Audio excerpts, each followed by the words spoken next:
ہر وقت بندہ دکھی بے چین، ہر وقت زندگی توڑ رہی ہے، دولت کے انبار ہونے کے باوجود پوری نہیں پڑ رہی، کثرت ہے لیکن برکت نہیں ہے، ہر نعمت نصیب ہے لیکن نعمت سے تلذذ نصیب نہیں ہے، تو وہ ایک عجیب اضطراب کی زندگی، بے چینی کی زندگی، دکھ بھری زندگی، مصیبت میں گھری ہوئی زندگی،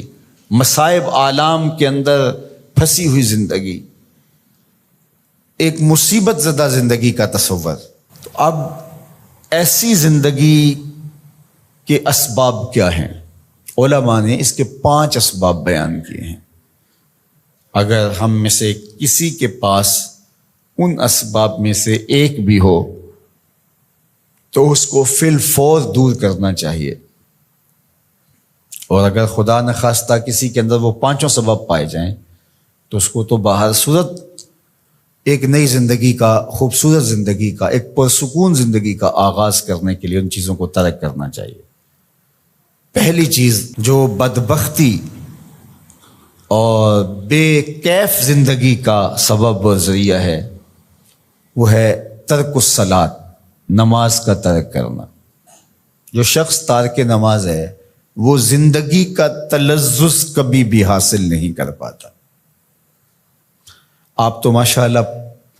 نمازی ہیں، جمعۃ المبارک کی حاضری بھی نصیب ہوتی ہے، کبھی ایسا ہو کہ آپ لمبے سفر سے آئے ہوں اور اتنے تھکے ہوں، صبح کو جاگ نہ آئی ہو اور نماز فجر رہ گئی ہو، اللہ نہ کرے ایسا ہو، لیکن ایسا کبھی ہوا ہو تو کیسا بے چینی میں دن گزرتا ہے۔ آپ کہتے ہیں کوئی کھوئی چیز ہے۔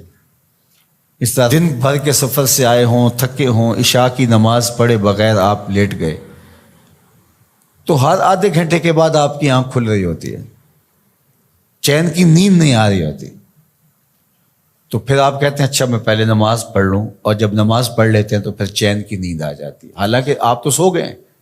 لیکن وہ کس چیز نے آپ کو اٹھا دی اور پھر آپ اٹھ کے بیٹھ گئے۔ تو آپ نے نماز نہ پڑھی ہو اور وہ بھی آپ تھکن سے چور ہیں تو آپ کو چین کی نیند نہیں آ رہی، تو جب چین کی نیند نصیب نہیں ہے نماز کے بغیر تو چین کی زندگی نصیب کیسے ہوگی؟ اور وہ شخص جو 5 نمازیں ترک کرنے کا عادی ہو چکا ہے، اس کو پرواہ بھی نہیں ہے اس کی، تو وہ کہہ تو رہا ہے کہ مجھے پرواہ نہیں ہے، لیکن اندر سے اس کو کچھ چیز ضرور کاٹتی ہے، اس کا احساس اتنا مر چکا ہے کہ اس کو یہ سمجھ نہیں آ رہی کہ میری بے چینی کے اسباب کیا ہیں۔ نمازی کو تو پتہ ہے کہ آج سارا دن بے چین اس لیے گزرا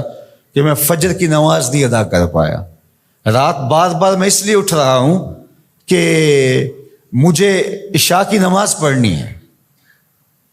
اور یہ شعور بھی چھین لیا گیا جس سے وہ تو کہتا ہے کہ آج ڈپریشن ہے، آج فلاں مسئلہ ہے،